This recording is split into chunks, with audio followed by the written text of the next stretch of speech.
సర్దార్ గౌతులచ్చన్ అనే వ్యక్తి అసలు ఫ్రీడమ్ ఫైటర్ కాదట. వీడొచ్చి చెప్తే ఈ రోజు చరిత్ర మారిపోతుందా?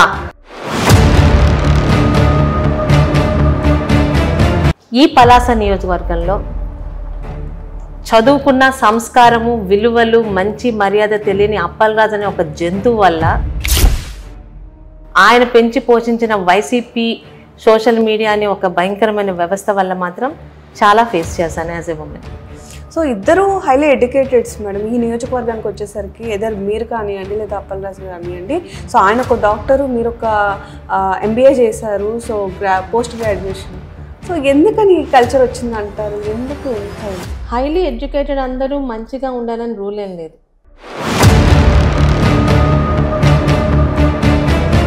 నాకు అపోజిషన్గా ఒక డాక్టర్ని అనౌన్స్ చేశారన్నప్పుడు చాలా హ్యాపీ ఫీల్ అయ్యాను. ఒక డిగ్నిఫైడ్ ఫైట్ ఉంటుంది బికాస్ ఈజ్ ఏ డాక్టర్ అని. కానీ ఒక 1 వీక్లోనే హీస్ చదువుకే డాక్టర్ తప్పితే మనిషి కాదు, పశువు కన్నా హీనం. అధికారం కోసం అవతల ఆడపిల్ల అయినా కూడా నీచాతి నీచంగా క్యారెక్టర్ అసాసిన్ చేసి అమ్మాయిని ఇబ్బంది పెట్టి ఆపేద్దాం అనుకునే ఒక వింత మనిషిని నేను చూశాను ఆయనతో. మీరు ప్రతిపక్షంలో ఉండేటప్పుడు చాలా అవినీతి ఆరోపణలు చేశారు ఆయన మీద. సో అధికారం వచ్చి దాదాపు 8 months అయిపోతుంది. సో ఇప్పుడు ఆయన మీద చేసినటువంటి ఆరోపణలకి ఏవైనా ప్రూఫ్స్, ఆధారాలు తీసుకునే పనిలో ఉన్నారా, లేకపోతే ఏంటి? ఆయన మీద చేసినవి ఆరోపణలు కాదు, పూర్తిగా నిజాలు.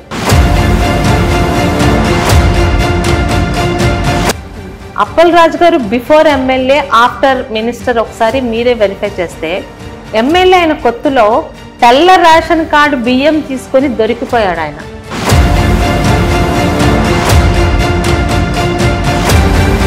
అసలు డాక్టర్ అయిన నువ్వు, లక్షల కోట్లు సంపాదిస్తున్న నువ్వు తెల్ల రేషన్ కార్డు ఎందుకు ఉంచావు అనేసరికి మనిషి ఆన్సర్ చెప్పలేకపోయాడు. చిన్న ఇంట్లో ఉండే నువ్వు ఈరోజు నువ్వు ఎమ్మెల్యే అవ్వగానే నీ ఇంటి ముందు మంత్రి హోదాలో 3 అంతస్తుల ప్రగతి భవన్ ఎందుకు కట్టుకున్నావు? ఒక మామూలు నీ హాస్పిటల్ ముందు మామూలు మెడికల్ షాప్ పెట్టుకునే నీ అన్న ఈరోజు నువ్వు ఎమ్మెల్యే అయిన 2 సంవత్సరాల్లోనే పలాస నడిబొడ్డును ఉన్న 15 కోట్ల విలువైన రాజాలాంటి ఏ ఆస్తులు పెట్టుకున్నాడు? సమాధానం చెప్పగలవా?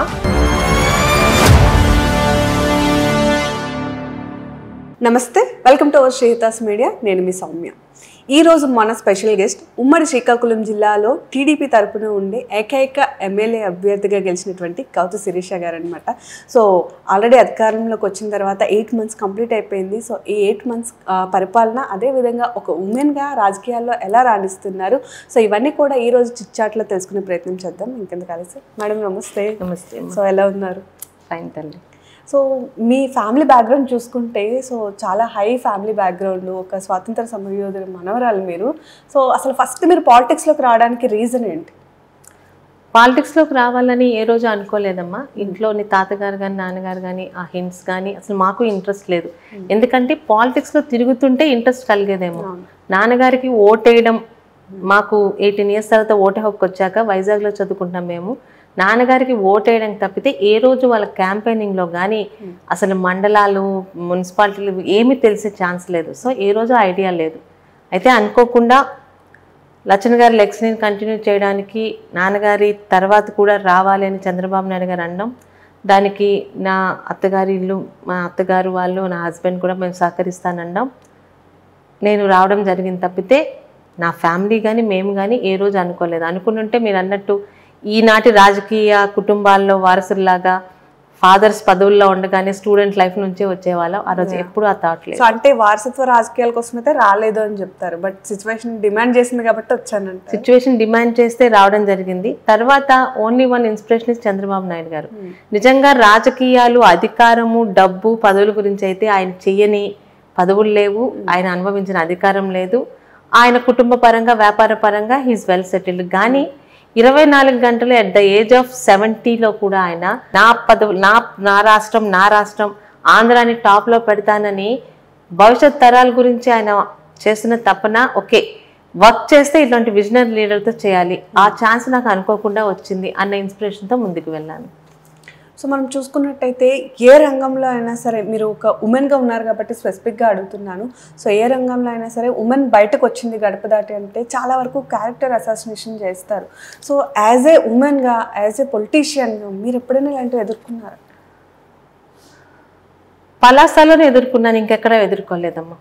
ఈరోజు లచ్చన్న గారి కుటుంబానికి ఉన్న గౌరవ మర్యాదలు అన్ని పార్టీల్లోని వాళ్ళు కూడా కుటుంబ పరంగా మా కుటుంబానికి మర్యాద ఇచ్చేవారు.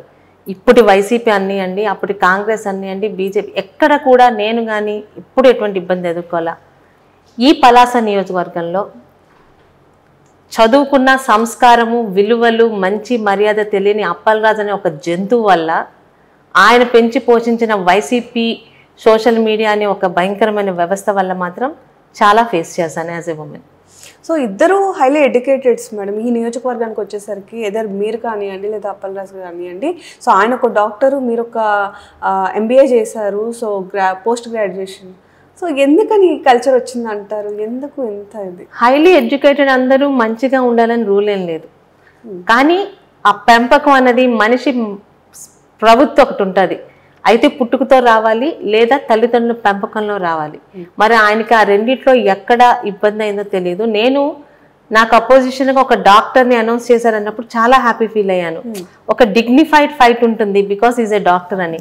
కానీ ఒక 1 వీక్లోనే హీఈస్ చదువుకే డాక్టర్ తప్పితే మనిషి కాదు, పశువు కన్నా హీనం. అధికారం కోసం అవతల ఆడపిల్ల అయినా కూడా నీచాతి నీచంగా క్యారెక్టర్ అసాసిన్ చేసి అమ్మాయిని ఇబ్బంది పెట్టి ఆపేద్దాం అనుకునే ఒక వింత మనిషిని నేను చూశాను ఆయనతో. ఓకే. సో మనం చూసుకున్నట్లయితే ప్రతి దగ్గర కూడా మహిళ వివక్షతకి గురవుతూ వస్తుంది. సో యాజ్ ఏ పొలిటీషియన్గా మీరు ఎప్పుడైనా వివక్షతకు గురయ్యారా? లేదు. ఇటు పార్టీలో కానీ చిన్నప్పటి నుంచి మాకు మా నాన్నగారికి అమ్మగారికి అబ్బాయిలు లేకపోయినా చాలాసార్లు వినేవాళ్ళం.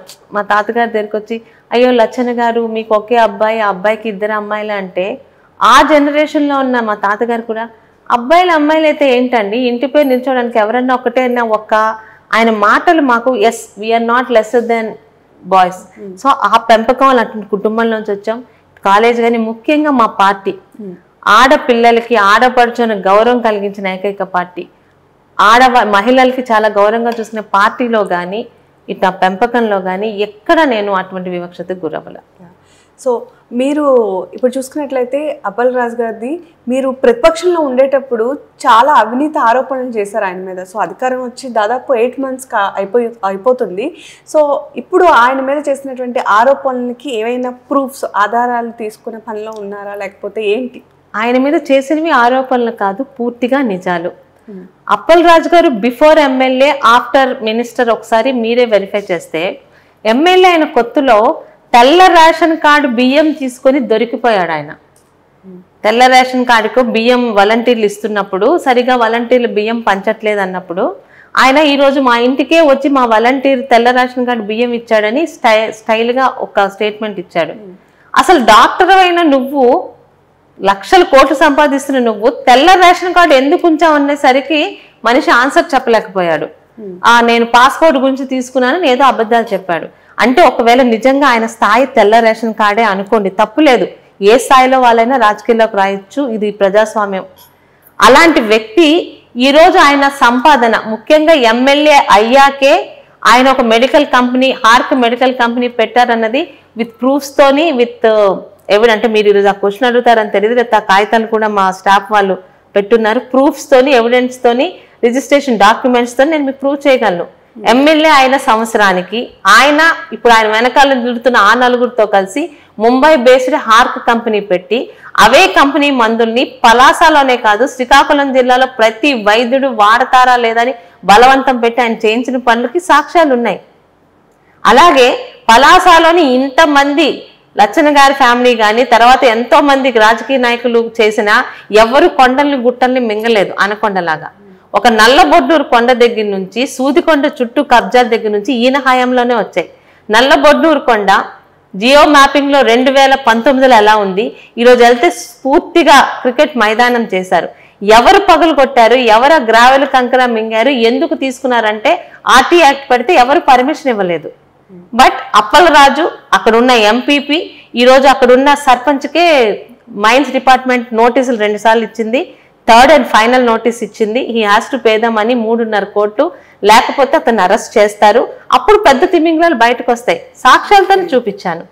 అలాగే సూది కొండలోని మనం ఉంచి చుట్టుపక్కల తవ్వేసి ఆ నలుగురు అని చెప్పుకునే వాళ్ళు అప్పటి వరకు లేని రియల్ ఎస్టేట్, అప్పటి వరకు లేని లేఅవుట్స్ ఈరోజు అప్పలరాజు హయాంలోనే ఎందుకు వచ్చాయి? అంతకుముందు ఎమ్మెల్యేలుగా చాలా మంది చేశారే. అంటే ఒక ఎమ్మెల్యే పదవి అన్నది సంపాదన కోసం, ఒక ఎమ్మెల్యే పదవి అన్నది ప్రతిపక్షాన్ని భయపెట్టడం కోసం, ఒక ఎమ్మెల్యే పదవి అన్నది తెలుగుదేశం వాడనే వాడు కానీ గౌతు కుటుంబం అభిమానం చెప్పుకునేవాడు ఎవడు పలాసలో ఉండకూడదని భయభ్రాంతులు చేయడం కోసం, ఒక నీతి నిజాయితీ లేని ఒక కనీసం సంస్కారం లేని ఒక మనిషిని ఎన్నుకుంటే రాజకీయాలు ఏ పార్టీ అయినా కావచ్చు, ఎంతటి నీచంగా ప్రవర్తిస్తాడో శ్రీకాకుళంలో ఏకైక ది బ్యాడ్ ఎమ్మెల్యేగా పేరు తెచ్చుకున్న అప్పలరాజు. సో అంటే వైసీపీ పార్టీతో మీకు ఆల్మోస్ట్ అంటే మిగతా వాళ్ళతో పలకరింపైన ఉండొచ్చు, బట్ ఈయన దగ్గర ఎందుకు అంత కాన్ఫిడెన్స్? ఒకటే నియోజకవర్గం అనా లేకపోతే ఏంటి? అప్పలరాజు ఎవడో నేను రాజకీయాల్లోకి వచ్చినంత వరకు అసలు పలాస వాళ్ళకు కూడా తెలియదు. He's a doctor and to be surprise ఆయన అధికారంలో ఆయన డాక్టర్ ప్రాక్టీస్ పెట్టుకున్నప్పుడు కూడా మా నాన్నగారు సహకారంతో పెట్టుకున్నారు. ఆ రోజు వైసీపీ నాయకులైన వజ్జ బాబురావు గారిని అడిగితే మీకు ఆ నిజాలు చెప్తారు. అలాగే ఎంపీ రామ్మోహన్ నాయుడు గారి ఎంపీ స్టిక్కర్ పెట్టించుకొని అటు ఇటు టోల్ గేట్స్లు దాటిన వ్యక్తి అప్పలరాజు. అలాంటిది ఈరోజు నేను అప్పలరాజు మీద ఆరోపించిన కదా, అప్పలరాజు మీద నేను మాట్లాడుతున్న ప్రతిదీ నేను సాక్ష్యాలు చూపిస్తున్నా. ఈరోజు నా గురించి మాట్లాడాడు, మా ఆస్తుల గురించి. నేను రాజకీయాల్లో రాకముందు అవే ఉన్నాయి, ఈరోజు అవే కంటిన్యూ అవుతున్నాయి. మా తాతగారి పేరు మీద ఉన్న పెట్రోల్ బంక్ ఉంది.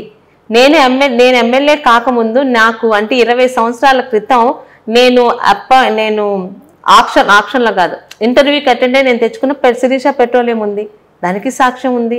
అలాగే నా భర్త రియల్ ఎస్టేట్లో ముందు నుంచి ఉన్నారు. ఒక వైసీపీ గవర్నమెంట్ రాజశేఖర్ రెడ్డి గారి గవర్నమెంట్లోనే ఆయనకి పవర్ ప్రాజెక్ట్ వచ్చింది అందరితో పాటు అప్లై చేసుకుంటే. ఈ ఆస్తులన్నీ ఇవన్నీ మేము రాజకీయాల్లో రాకముందు కూడా ఉన్నాయి. ఆఖరికి ఈరోజు నేను కట్టుకున్న ఇల్లు కూడా నేను ఎమ్మెల్యేగా గెలవకముందే కట్టుకున్నాను. మరి నువ్వు చెప్పగలవా? చిన్న ఇంట్లో ఉండే నువ్వు ఈరోజు నువ్వు ఎమ్మెల్యే అవ్వగానే నీ ఇంటి ముందు మంత్రి హోదాలో 3 అంతస్తుల ప్రగతి భవన్ ఎలా కట్టుకున్నావు? ఒక డాక్టర్గా ప్రాక్టీస్ లేదు కదా, ఎక్కడి నుంచి వస్తుంది సంపాదన? ఈరోజు నేను చెప్పగలను, నాకు 3 పెట్రోల్ బంకులు ఉన్నాయి, నాకు ఒక రియల్ ఎస్టేట్ ఉంది, సర్దార్ పవర్స్ అండ్ కన్స్ట్రక్షన్ ఉంది, పవర్ ప్రాజెక్ట్ ఉంది, నా ఆదాయం నేను చూపించగలుగుతున్నాను.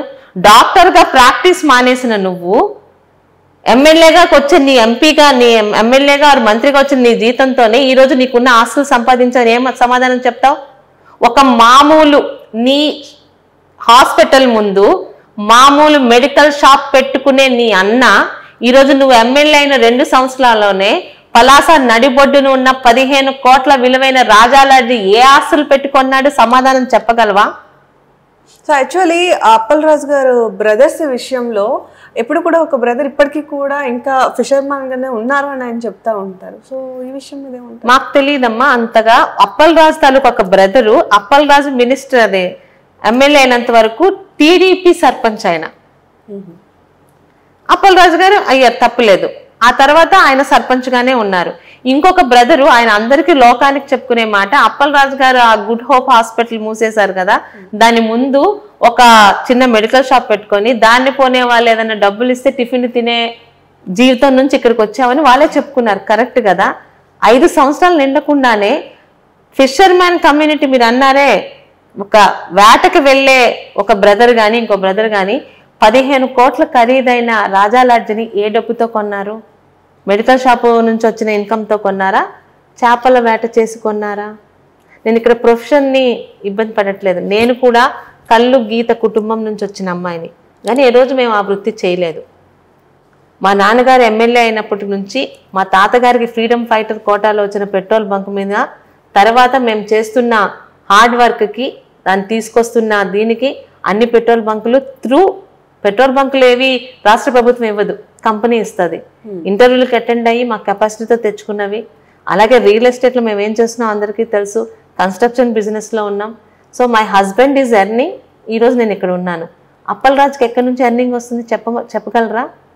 15 కోట్ల విలువైన ఒక స్థలం ఒక్కటి నీకున్న ఆస్తుల్లో. ఆర్క్ కంపెనీ ఎక్కడి నుంచి పెట్టగలిగావు? నువ్వు డాక్టర్గా ఉన్నన్ని రోజులు పెట్టలేకపోయావు. నువ్వు డాక్టర్ వృత్తి వదిలేసి ఎమ్మెల్యే అయిన తర్వాత ఆ కంపెనీ ఎలా పెట్టగలిగావు? ఎక్కడి నుంచి వచ్చింది కోట్ల డబ్బు? నల్లబొడ్డూరు కొండ ఈ రోజుకి ఎవరు చెప్పట్లేదు. నల్లబొడ్డూరు కొండ వితౌట్ పర్మిషన్స్ ఎవడు పగలు కొట్టాడు, ఎవడికి అమ్మాడు, అమ్మిన డబ్బు కొన్ని ఆ 100 కోట్ల గ్రావెల్ ఎవరి జోబులోకి వెళ్ళింది? వాటికి సమాధానం చెప్పమానండి. అప్పలరాజు నన్ను అడిగే ప్రతి ఒక్కదానికి సమాధానం చెప్తాను. నా చెల్లెలు పెళ్లి చేసుకొని అమెరికాలో ఉంది. వాళ్ళ హస్బెండ్ హైదరాబాద్లో ఒక సాఫ్ట్వేర్ కంపెనీ పెట్టుకున్నాడు. దాన్ని కూడా నా అకౌంట్లో వేశారు. అమెరికాలో ఉన్న వాళ్ళకి సాఫ్ట్వేర్ కంపెనీస్ ఉండవా? అబద్ధాలు ఆడడంలో అప్పలరాజు దిట్ట. అబద్ధాలని కులాల మధ్య గొడవలు పెట్టడానికి. ఇంత చూస్తే అప్పలరాజుది కూడా ఇంటర్ కాస్ట్ మ్యారేజే. అప్పలరాజు భార్య తాలూకా తండ్రి ఫిషర్ మ్యాన్, తల్లి కాళింగ. ఒక కులాంతర వివాహం చేసుకున్న అప్పలరాజు అలాంటి కులాంతర వివాహం చేసుకుని నన్ను వేలు పెట్టి చూపించడానికి గురువింద గుంజకి తేడా లేదమ్మా? కులాంతర వివాహం చేసుకోవడం తప్ప?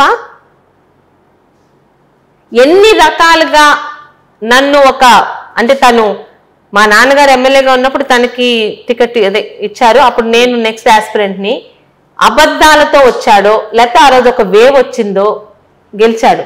గెలిచాకైనా తన మానాన్ని తను పని చేసుకొని ఉంటే ఈరోజు నేను రాజకీయాల్లో ఉండేదాన్ని కాదు, వెళ్ళిపోయేదాన్ని, ఒక గృహిణిగా ఉండేదాన్ని.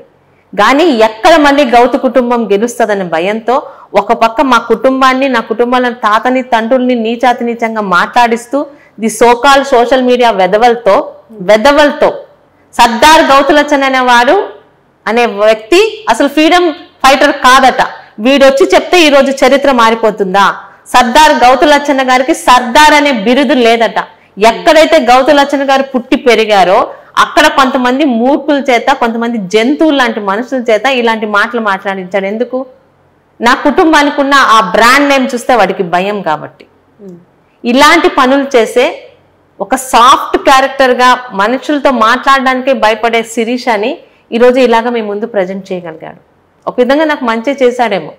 ఓకే, సో మీరు కూడా చెప్తున్నారు, సో కాలేజ్ డేస్లో కూడా స్టేజ్ ఎక్కడానికే భయపడండి. మీరు ఈరోజు స్టేట్ లెవెల్లో పాలిటిక్స్లో సో ఎక్కడ ఏ ఇష్యూ జరిగినా ఫస్ట్ గలం వినిపించేది మీరే. సో శిరీష అంటే ఒక ఫైర్ బ్రాండ్ అని కూడా బయట చెప్పుకుంటున్నారు. సో తక్కనే కోపం వస్తుంది, సో వెంటనే రియాక్ట్ అవుతారు అని చెప్పి ఏమంటారు? కోపం అనేది అప్పలరాజు వాళ్ళ మనుషుల మీద, ఒక్కొక్కసారి అలాంటి వాళ్ళకి సహకరించే ఆ వైసీపీ పార్టీల వాళ్ళ మీద వస్తుంది. ఎందుకంటే పచ్చి అబద్ధాలని నిర్లజ్జగా నిస్సుగుగా ఎలా మాట్లాడతారో జస్ట్ ఎగ్జాంపుల్ చెప్తానమ్మా. ఈరోజు పేపర్ చూసుంటారు. పెద్దంచల అనే ఒక గ్రామంలో ఒక వ్యక్తి ఒక వికలాంగురాల్ని గర్భవతిని చేశారు. పేపర్లో ఇవాళ వచ్చింది. ఆ ఊరి వాళ్ళు గ్రామాల్లో ఎలా ఉంటారంటే పోలీసుల దగ్గరికి చాలా మందికి రారు. అక్కడికక్కడ సెటిల్మెంట్లు అనేది గ్రామాల్లో చాలా ఎక్కువగా వినిపించే పదం. సెటిల్మెంట్లు చేసి ఎంతో కొంత పెనాల్టీ కట్టిస్తారు.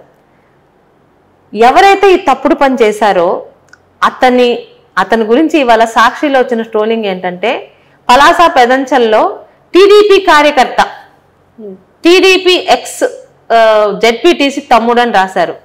2014 అంటే ఇప్పుడు 10 సంవత్సరాల క్రితం ఆ ఎక్స్ జెడ్పీటీసీ మా పార్టీలో పనిచేసిన వ్యక్తి పదవి ఆయన అనుకున్నది ఇవ్వలేదని మా పార్టీ నుంచి 2014 ఎన్నికలకు ముందే వైసీపీలోకి వెళ్ళిపోయారు.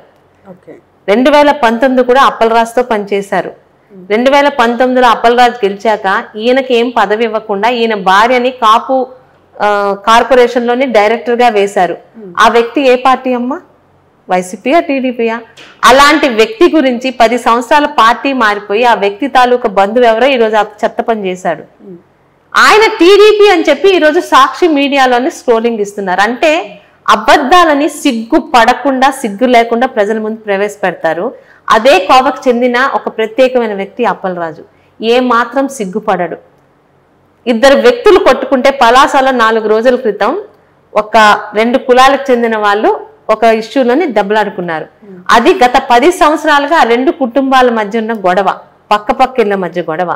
ఆ గొడవైన 2వ రోజే అందులో ఒక వ్యక్తులు వాళ్ళు నా దగ్గరికి టీడీపీ వాళ్ళు వచ్చారు, నేను గెలిచాక వైసీపీ వాళ్ళు కూడా వచ్చి దగ్గర ఫోటోలు తీసుకున్నారు. ఒక ఫోటో పెట్టి శిరీష అండగా ఉంది కాబట్టి ఈరోజు పలానా వ్యక్తులు పలానా కులం మీద దాష్టికం చేస్తున్నారు. ఇలాంటి తప్పుడు వార్తలు సృష్టించడంలోని, అది అబద్ధాలను అందరికీ తెలిసిన ప్రజల్లోని సోషల్ మీడియాలో ప్రవేశపెట్టడంలోని అప్పలరాజు మాస్టర్. చదివింది డాక్టర్, నిజంగా చదివాడో చదువుకున్నాడో నాకు తెలియదు, కానీ ఇలాంటి నీచాతి నీచమైన రాజకీయాల్లో దిట్ట.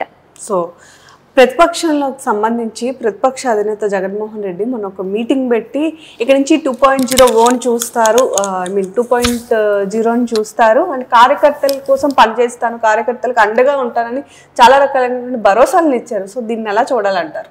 గత 5 సంవత్సరాల్లోని కనీసం అధికారంలో ఉన్నప్పుడు ఎమ్మెల్యేలకి మంత్రులకి అండగా లేని వ్యక్తి తాడేపల్లి ప్యాలెస్ నుంచి బయటికి రాకుండా అసెంబ్లీలో నిద్రపోతూ కనిపిస్తూ లేదా ప్రతిపక్ష పార్టీ నాయకుల ఇళ్లలో ఆడవాళ్ళ మీద తన తోటి నాయకులు అసభ్యంగా కామెంట్లు చేస్తే ఎంకరేజ్ చేసిన వ్యక్తి గురించి ఈరోజు ఏం మాట్లాడతామమ్మా? ఆయన పార్టీలోంచి బయటకు వచ్చిన వాళ్ళే నిజాలు చెప్తున్నారు కదా. స్వయాన నెంబర్ 2గా వెలిగిన విజయసాయి రెడ్డి భువనేశ్వరి మేడం గారి గురించి మమ్మల్ని తప్పుడుగా మాట్లాడమన్నది జగన్మోహన్ రెడ్డి. ఆయన సొంత చెల్లెల గురించి, చెల్లెల తాలూకు పుట్టిన పిల్లల గురించి అసభ్యంగా మాట్లాడమనేది జగన్మోహన్ రెడ్డి అని వాళ్ళ పార్టీ నుంచి మేం చెప్పట్లా, వాళ్ళ పార్టీ నుంచి బయటకు వచ్చిన వాళ్ళ నాయకులే చెప్తున్నారు. వాళ్ళు ఇంకా మా పార్టీలో జాయిన్ అవ్వలేదు కూడా. సొంత తల్లి తండ్రి సొంత బాబాయిని చంపేయించేసి అది గుండె నొప్పిగా చెప్పి అబద్ధాలు ప్రచారించిన వ్యక్తి ఇంతవరకు కార్యకర్తలకు ఏం చేస్తాడు? ఏ కార్యకర్తలకి ఆయన అండగా ఉంటాడు? ఈరోజు ఆయన దగ్గర నుంచి జారిపోతున్న నాయకులకి నాయకులు వెళ్ళిపోతున్నారని భయంతో, అభద్రతా భావంతో ఏంటేంటో మాట్లాడుతున్నాడు. ఒక్కరోజు నువ్వు అసెంబ్లీకి వచ్చి నీకు ఓట్లేసిన పులివెందుల ప్రజల తరపున ఎమ్మెల్యేగా నువ్వు అసెంబ్లీలో మాట్లాడు, తర్వాత కార్యకర్తల గురించి చూడు. 1.0 అయినా 2.0 అయినా రేపు 0.0 అయినా ఇంకా జగన్మోహన్ రెడ్డి గారు పార్టీకి కానీ రాష్ట్రం కానీ రాష్ట్ర ప్రజలకు కానీ కార్యకర్తలు కానీ ఏమీ చేసే ప్రసక్తే లేదు. ఏమీ చెయ్యని స్థితిలోనే ఆయన ఉన్నారు. సో మీ విషయానికి వచ్చేసరికి పేరుకి ఎమ్మెల్యే శిరీష గారు అయినప్పటికీ అధికారం మాత్రం భర్త వెంకన్నదే అని చెప్పి బయట కొంతమంది, అందరూ కాదు, so some people, I mean వాళ్ళు మీకు పడుండొచ్చు పడకపోండొచ్చు, whatever it maybe. So అలా అనుకున్న వాళ్ళకి ఏం చెప్తారు? అసలు నిజంగా వెంకన్న గారు వెనుకుని నడిపిస్తారా? నిజాలు మాట్లాడమని చెప్తాను. ఈ రోజు పలాసలో ప్రజలకి, ఇంటెలిజెన్స్ వాళ్ళకి తెలుసు వెంకన్న చౌదరి గారు ఈ రోజు నా భర్త అయినా ఆయన ఎక్కడున్నారు. ఆయన వైజాగ్ లో ఉంటారు. ఆయన బిజినెస్ చూసి నన్ను గెలిపించాక వైజాగ్ వెళ్ళి ఆయన వైజాగ్ లో ఉంటారు. ఈ రోజు ఇక్కడ నేను మా అమ్మ నాన్నగారితో నా స్టాఫ్ తో ఉంటాను. ఆయన వస్తారు. ఎలాంటప్పుడు వస్తారు? మొన్న లోకేష్ గారి జన్మదిన సందర్భంగా 800 మందితో బ్లడ్ డొనేషన్ క్యాంపు, అలాంటివి సోషల్ చారిటీ చేసే వాటికి వస్తారు. ఎవరైనా అంతకు ముందు కానీ ఈ రోజు కానీ పలాస ఆఫీసులోని నేను తప్పితే మీరు రోజు వచ్చి చూడండి. శిరీష గారు కాకుండా వెంకన్న చౌదరి గారు కూర్చొని ఇక్కడ పరిపాలన ఒక్కరోజు నేను లేకుండా చేస్తే మీరు అన్న మాట నేను ఒప్పుకుంటాను. రూమర్లు రూమర్లు రూమర్లు. అయితే రాజకీయాల్లోకి వచ్చిన ఆడపిల్లలు భర్తలను వదిలేయాలా? లేదు కదా. ఇంకా కనీసం ఒక ఇంట్లో కూడా మేము ఇప్పుడు లేవు, ఉంటే ఇంకెన్నోనేవారు. కానీ ఏ రోజు నెలకొకసారి వస్తారో 2 నెలలకు ఒకసారి వస్తారో, లేదా నేను ఇక్కడ లేనప్పుడు నేను అసెంబ్లీ టైంలో ఉంటే మా నాన్నగారు వస్తారు. ఎందుకు? ఆయనకు ఆల్రెడీ ఇక్కడ కాన్స్టిట్యున్సీ తెలుసు కాబట్టి, ఇక్కడ ఆల్రెడీ అధికారులతో పరిచయం ఉంది కాబట్టి, నేను లేకపోతే ఎవరికైనా ఏదైనా అర్థం ఉంటే ఆయన వచ్చి చూసుకుంటారు. కానీ ఏ రోజు వెంకన్న చౌదరి గారు పాలిటిక్స్లోని వేలు పెట్టలేదు. నాకు సలహాలు ఇస్తారు. ఎలా అంటే వీటి మీద కాన్సన్ట్రేషన్ చేయి, మనం ఇక్కడ ఇవి తీసుకురావాలి, క్యాజువల్ ఎక్సలెన్సీ బోర్డు తీసుకురావాలి, మనం ఆఫ్ షోర్ పూర్తి చేయాలని నాకు నా టార్గెట్స్ అది వైజాగ్ లో ఉండి ఏ రోజు పరిపాలన ఆయన చేయదూర్చలేదు. సో ఈ మధ్యకాలంలో టీడీపీ పార్టీకి సంబంధించి ఒక ట్రోల్ అది ఎక్కువ ఏంటి అంటే, యాక్చువల్లీ మీ పార్టీకి సంబంధించి నెంబర్ 1 చంద్రబాబు నాయుడు గారు, నెంబర్ 2 వచ్చేసరికి టీడీపీలో లోకేష్ గారు. బట్ ఇప్పుడు డిప్యూటీ సీఎం కోసం, అంటే నెంబర్ 2లో ఉండేటటువంటి లోకేష్ గారు డిప్యూటీ సీఎం అవ్వాలి అని చెప్పి ఎవరో ఒకరిద్దరైనా సరే బయటకు వచ్చి చెప్పినటువంటి వార్త ఇప్పుడు సోషల్ మీడియాలో చాలా హల్చల్ చేసిందని చెప్పుకోవచ్చు. అసలు దీని మీద మీరేం క్లారిఫికేషన్ ఇస్తారు? కూటమి ప్రభుత్వం ఏర్పడినప్పటి నుంచి, గెలిచినప్పటి నుంచి వైసీపీ పార్టీ వాళ్ళు చేస్తున్న ఏకైక ప్రయత్నం కూటమి ప్రభుత్వంలో చీలికలు తీసుకురావడానికి. అయితే మీరు అన్నట్టు 100% విఘ్నతతో వెళ్లే నాయకులున్నా ఒకరిద్దరు అత్యుత్సాహంతో ఒక ఓపెన్ మీటింగ్లో లోకేష్ గారికి డిప్యూటీ సీఎం ఇస్తే బాగుందన్న మాట వాస్తవమే. కానీ దాన్ని వెంటనే చంద్రబాబు నాయుడు గారు ముఖ్యమంత్రిగా ఖండించారు. లోకేష్ గారు ఈరోజు పూర్తిగా విద్యాశాఖ మంత్రిగా విద్యార్థుల భవిష్యత్తుతో పాటు పార్టీ కార్యకర్తల శ్రేయస్సు చూసుకుంటున్నారు. ఆయన డిప్యూటీ సీఎం కోరుకోలేదు, ఆయన నెంబర్ 2 పొజిషన్ కోరుకోలేదు. ఒక మంత్రిగా తనకిచ్చిన బాధ్యతలను చేస్తున్నారు. అంటే ఈ మాటలు జస్ట్ అత్యుత్సాహం వల్ల బయటకు వచ్చాయి అంటారా, లేకపోతే లైక్ ఇంటర్నల్ గా ఏమైనా మాట్లాడుకునే వాళ్ళు బయట చెప్పేశారు అంటారా? లోకేష్ గారు ఎవరో అందరికీ తెలుసు. ఈరోజు గౌరవం అన్నది పదవులు బట్టి రాదు కాదు, వాళ్ళు చేస్తున్న బాధ్యత బట్టి వస్తుంది. ఆయన ఒక మంత్రిగా తన బాధ్యతలు నిర్వహిస్తూ కూడా పార్టీ కార్యకర్తల శ్రేయస్సు గురించి ఏమేం చేయాలో ఆయన చేస్తూనే ఉన్నారు. ఇక డిప్యూటీ సీఎంగా పవన్ కళ్యాణ్ గారు ఆయన పని చేస్తున్నారు. CM is the one and only person. రాష్ట్రంలోని ఎన్ని మిత్రపక్షాలు కలిసి ఉన్నా ఈరోజు సీఎం అనేది the only one person. Chandrababu Naidu గారి తాలూకా ఆధ్వర్యంలో అటు లోకేష్ గారు కానీ, ఇతర మంత్రులు కానీ, డిప్యూటీ సీఎంగా ఉన్న పవన్ కళ్యాణ్ గారు కానీ, మేము కానీ చాలా చక్కగా పనిచేస్తున్నాం. ఈ డిప్యూటీ సీఎం గురించి వచ్చిన ఆ పదవులు ఒకరిద్దరు మాట్లాడినా వాళ్ళకున్న మిడిమిడి జ్ఞానంతో వైసీపీ మీడియా చేసిన హల్చల్ తప్పితే మా కార్యకర్తల్లో కానీ మాలో కానీ ఈరోజు లోకేష్ గారిని ఏదో తక్కువ చూస్తున్నారనో పవన్ కళ్యాణ్ గారిని ఎక్కువ చూస్తున్నామనో అసలు అందరూ సమానంగా పనిచేస్తున్నాం. ఎవరి పదవుల బాధ్యతలు వాళ్ళు చేస్తున్నాం. సో రెండు పార్టీల మధ్య అలాంటి డిస్ట్రిబ్యూషన్స్ లేవు అంటారు. సో ఇప్పటి వరకు పాలిటిక్స్ కోసం మాత్రమే మాట్లాడుకున్నాం. కాస్త నార్మల్ గా ఉండేటటువంటి ప్రజలందరికీ కూడా అసలు శిరీష గారు కామన్ గా ఇంట్లో ఎలా ఉంటారు, సో పాలిటిక్స్ లో ఎంత ఫైర్ బ్రాండ్ లేదా ఎంత బాగా మాట్లాడతారు లేదా సమస్యల మీద పోరాడతారు కదా, సో ఓవరాల్ గా ఇంట్లో అసలు ఎలా ఉంటారు శిరీష గారు, రొటీన్ ఏంటి అంటే అసలు ఏం చెప్తారు? నార్మల్గా మా తల్లిదండ్రులకు ఒక కూతురిగా, అత్తామామలకి సేవ చేసే కోడలుగా, ముఖ్యంగా నా వంటలు అంటే ఇష్టపడే నా పిల్లలకి నా ఖాళీ దొరికితే వాళ్ళకి నచ్చిన వంటలు చేసే అమ్మాయిగా, ఇక ఆడపిల్లలకు ఉండే మిగతా సరదాలు మీకు తెలుసు కదా, షాపింగ్, సినిమాలు, ఇంటర్నెట్, అక్క చెల్లెలతో అన్నదమ్ములతో ఫోన్ కాల్స్, నార్మల్గానే అన్నీ ఉంటాయి. అయితే కొంచెం టైం తగ్గింది. ఇక్కడ ఉన్నంత కాలం గౌతు శిరీష ఒక ఎమ్మెల్యే. ఒకసారి నా ప్రైవసీ టైం తీసుకొని నేను నా కుటుంబ సభ్యుల దగ్గరికి వెళ్తే ఉదయం లేచి వంటింట్లోకి వెళ్ళి అత్తయ్య ఈరోజు ఏం టిఫిన్ చేయమంటారు, కొబ్బరి చట్నీ చేయాలా, పల్లి చట్నీ చేయాలా, మధ్యాహ్నం నాన్ వెజ్ చేద్దామా, వెజ్ చేద్దామా, ఈవినింగ్ టిఫిన్ ఏంటి అని ఆ రోజు అంతటికి ప్లాన్ చేసుకొని దానికి అన్ని రెడీ చేసుకునే అమ్మాయిగా నార్మల్గా ఉంటాను. నార్మల్గానే ఉంటారు. సో ప్రతి అమ్మాయికి కూడా బయటకు వచ్చారు అంటే ఎదర్ పాలిటిక్స్లో కానివ్వండి లేదా వేరే రంగంలో కానీ ఫ్యామిలీ సపోర్ట్ చాలా అవసరం. సో మీ విషయానికి వచ్చేసరికి మీ ఫ్యామిలీ సపోర్ట్ ఎలా ఉంటుందా? తల్లిదండ్రులుగా ముఖ్యంగా పాలిటిక్స్లోని నాకు ఫస్ట్ టీచర్గా నాన్నగారి సపోర్ట్ ఎప్పుడు ఉంది. అయితే నేను ఆశ్చర్యపోయేదాన్ని, నేను అడిగితే కానీ నేను చెప్పేవాళ్ళు కాదు, ఎందుకంటే you have to learn by your own అని. ఇక ఫైనాన్షియల్ సపోర్ట్ నా హస్బెండ్ చేస్తున్నారు. అదే కాకుండా లాస్ట్ 5 years నేను ఫేస్ చేసిన మెంటల్ హెరాస్మెంట్కి ఇటు అమ్మా నాన్న కానీ, హస్బెండ్ కానీ, అత్తమామలు కానీ, ముఖ్యంగా నా అక్క చెల్లెళ్ళు అందరు కానీ you are going in a right way, ఇలాంటివి పట్టించుకోవద్దు, ఇలాంటివి ఎక్కువ అవుతున్నాయంటే అర్థం యు ఆర్ రేజింగ్, నువ్వు నార్మల్ పర్సన్ అయితే నీకు అన్ని రావని ఒక నా మీద నాకు కాన్ఫిడెన్స్ ఇచ్చారు. ఎవరికైనా పాలిటిక్స్లో కానీ లైక్ మీలాగా కెరియర్గా ఇండిపెండెంట్గా వెళ్తున్న అమ్మాయికి కానీ first best support is the family.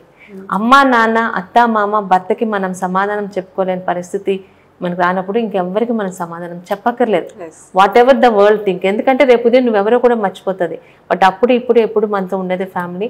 ఆ సపోర్ట్ ఉన్న ప్రతి అమ్మాయి రాజకీయాల్లోనే కాదు ఏ కెరియర్లో ఉన్నా ది బెస్ట్ పెర్ఫార్మెన్స్ ఇవ్వగలదు. సో మీ పిల్లలు స్పెషల్గా సో ఇట్లాంటివి విన్నప్పుడు కానీ సో ఇలాంటివి వచ్చినప్పుడు, బికాజ్ ఇవాళ రేపు పిల్లలు సోషల్ మీడియాలో చాలా యాక్టివ్గా ఉంటారు, సో వాళ్ళు మీకు చెప్పేది కానీ లేదా ఫీల్ అయ్యే కానీ ఏమైనా ఉంటాయా? సో అమ్మ పట్టించుకోదు అట్లా? పాప చాలా చిన్నది, నేను ఎంటర్ అయినప్పుడు 3rd class, బాబు కాస్త 8th ఉన్నప్పుడు తను సోషల్ మీడియా చూసేవారు. ఒక్కటే చెప్పాను, నువ్వు ఆ సోషల్ మీడియా నుంచి డిస్కంటిన్యూ అవ్వు, ఇవన్నీ కామన్.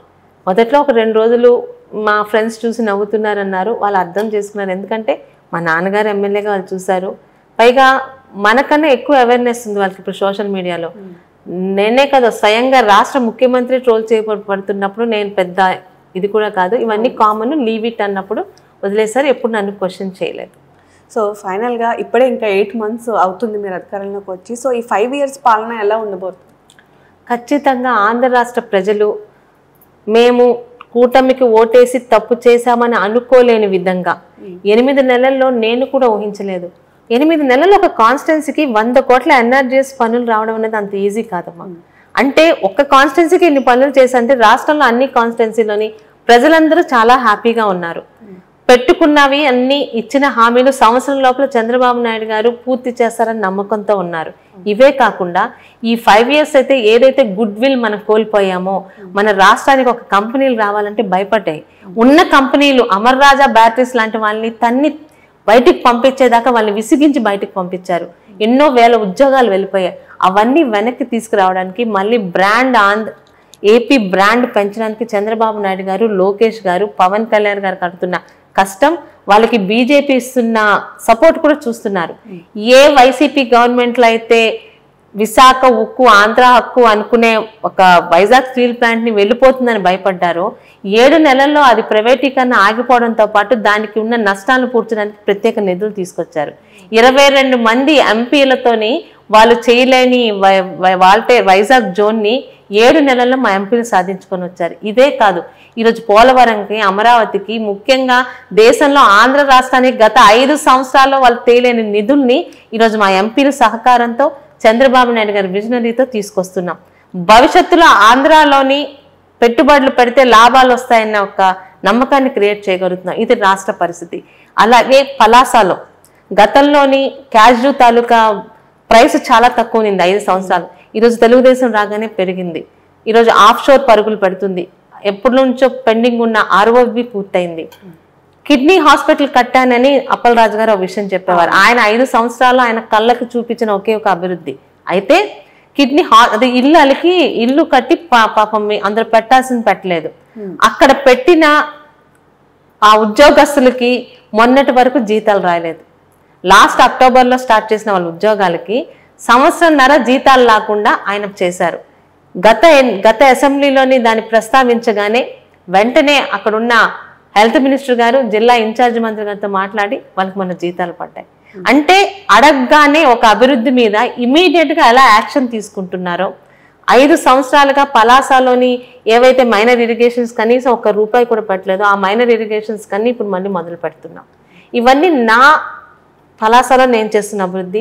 అలాగే రాష్ట్రంలో చేస్తున్న అభివృద్ధి కూడా ప్రజలు చూస్తున్నారు, ఫీల్ అవుతున్నారు. ఎవరెన్ని సాక్షి టీవీల ముందు కూర్చోనో, సాక్షి టీవీలని సహకరిస్తున్న కొన్ని ఛానల్స్ ముందు కూర్చోనో అబద్ధాలను గత 5 సంవత్సరాలలాగా మాట్లాడిన ప్రజలు నమ్మే స్థితిలో లేరు.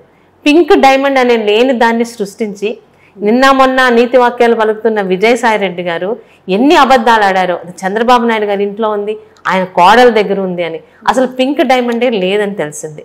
అంటే ఒకసారి మోసపోవచ్చు ఆంధ్ర రాష్ట్ర ప్రజలు. ఆ మోసం తాలూకా నష్టం 5 సంవత్సరాలు కల్లారా చూసాం. 20 సంవత్సరాలు వెనక్కి వెళ్ళిపోయింది.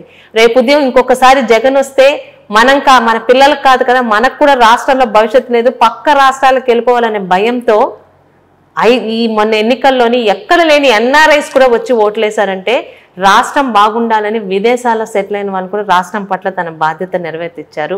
ఆ బాధ్యతని, వాళ్ళ నమ్మకాన్ని ముందుకు తీసుకెళ్లే దిశలో చంద్రబాబు నాయుడు గారు 78 సంవత్సరాల వయసులో ఎంత కష్టపడుతున్నారో కల్లారా చూస్తున్నాం. సో ఆయన తాలూకా అడుగు వేసుకుంటూ మేము రాజకీయంగా కాన్స్టిట్యున్సీకి ఇచ్చిన హామీలతో పాటు రాష్ట్ర పరంగా అభివృద్ధి, సంక్షేమం 2 పరిగెడితే కానీ బండి పరిగెట్టదు. గతంలో వైఎస్ జగన్ గారు ఏవో సంక్షేమ పథకాలు ఇచ్చారు, అభివృద్ధి గాలికి వదిలేశారు. రోజు డబ్బులు ఇస్తే తింటాం కానీ ఒకరోజు డబ్బులు ఎలా సంపాదించాలో నేర్పించే బాటలో చంద్రబాబు నాయుడు గారు ఉన్నారు. ఆయన ఏం చేసినా 20 సంవత్సరాల తర్వాత అభివృద్ధి ఆలోచించి చేస్తారు. దానికి ఉదాహరణ ఈరోజు Hyderabad city, hitech city. Hyderabad నగరం ఈరోజు తెలంగాణకి ఏకైక ఆదాయ వనరు. అది సృష్టించింది చంద్రబాబు నాయుడు గారు. అలాంటిది ఎన్నో రకాల పట్టణాలను సృష్టించుకునే కెపాసిటీ ఆయనకుంది. ఆయన వెనకాల నడిచే ఎంతోమంది, ఒక పవన్ కళ్యాణ్ గారు కానీ, ఒక లోకేష్ గారు కానీ, ఈరోజు ఉన్న 24 మంత్రులు కానీ, ఆయన మీద నమ్మకం ఉన్న మా కూటమి ఎమ్మెల్యేలు కానీ 5 సంవత్సరాల నష్టం నుంచి ఒక ఆంధ్ర రాష్ట్రాన్ని న్యూ బ్రాండ్ ఇమేజ్తో తీసుకెళ్ళి ఒక దీంతో పనిచేస్తున్నాం. దీనిలో మా స్వార్థం కూడా ఉంది. మా భవిష్యత్ తరాలు బాగుంటాయి. రాజకీయాల్లోని ఎంతమంది అయినా సీఎంలు రావచ్చు, ఎన్ని పార్టీలు మారచ్చు. గతంలో చేసిన ముఖ్యమంత్రులు అందరూ ఒక్కసారి ముఖ్యమంత్రి అయ్యాక రాష్ట్రంలో ఎంతో కొంత అభివృద్ధి చూపించారు. ఏకైక ముఖ్యమంత్రిగా చరిత్రలో అతనికి నీచాతి రాష్ట్రాన్ని నాశనం చేసిన ముఖ్యమంత్రిగా జగన్మోహన్ రెడ్డి వన్ టైం ముఖ్యమంత్రిగా నిలిచిపోయి ఉన్నారు. భవిష్యత్ తరాలకి చాలా అందించాల్సిన పని ఉంది. ఆయనకి 100కి 100 సంవత్సరాలు ఇవ్వాలని మేము కోరుకుంటున్నాం. ఎందుకంటే ఆయనకు అలసట ఉండదు. ఈరోజు 2 రోజులు విగ్రస్గా పనిచేస్తే 3వ రోజు హాఫ్ డే రెస్ట్ తీసుకుంటే బాగుంటుందని మా ఏజ్ వాళ్ళకి అనిపిస్తుంది. ఆయన చూస్తే అనిపించదు. ఒక విధంగా మాకు ఇన్స్పిరేషన్. రాజకీయాల్లో ఇవాళ ఉండొచ్చు, 5 ఇయర్స్ ఉంటామా, 10 ఇయర్స్ ఉంటామా, డిఫరెంట్. బట్ చంద్రబాబు నాయుడు గారు ఎలాగైతే చరిత్రలో నిలిచిపోతారో, పలాసాలో అలాంటి మంచి పనులు చేసి, మా శిరీషమ్మ 1 టర్మ్ చేసిందా, 2 టర్మ్ చేసిందా, ఇవన్నీ మా శిరీషమ్మ చేసిందని అనిపించుకోలేక ఆయన ఇన్స్పిరేషన్ తీసుకొని ముందుకెళ్తున్నాను. నాలాగే అందరూ కూడా మా పార్టీలో ప్రతి ఒక్క ఎమ్మెల్యే కూడా ఇన్స్పిరేషన్ ఆయన. సో ఆయన గురించే, ఆయన వల్లే ఈరోజు రాజకీయంలో ముందుకెళ్తున్నాం. ముఖ్యంగా ఓడిపోయినప్పుడు ఆయన చూపించిన ధైర్యమే ఈరోజు మా అందరినీ ఈరోజు మళ్ళీ గెలిపించేలా చేసింది. ఆ రోజు ఆయన భయపడలేదు, ఈరోజు అధికారం వచ్చిందని పొంగిపోలేదు. రెస్పాన్సిబిలిటీ లేకుండా అరెస్ట్ చేసాం, విత్ రెస్పాన్సిబిలిటీతో చేస్తున్నామంటారు. Is a legendary motivation for all of us. So thank you so much madam. ఏం చేసినా సరే, ఏ ప్రభుత్వం అధికారంలో ఉన్నా ప్రజలకు మంచి జరగాలనే కోరుకుంటాం కాబట్టి సో డెఫినెట్లీ మీరు ఇచ్చిన హామీలు కానివ్వండి, లేదా ఇప్పుడు మీరు చెప్పిన అభివృద్ధి కానివ్వండి, చేయాలని మేము కూడా కోరుకుంటున్నాం. Thank you.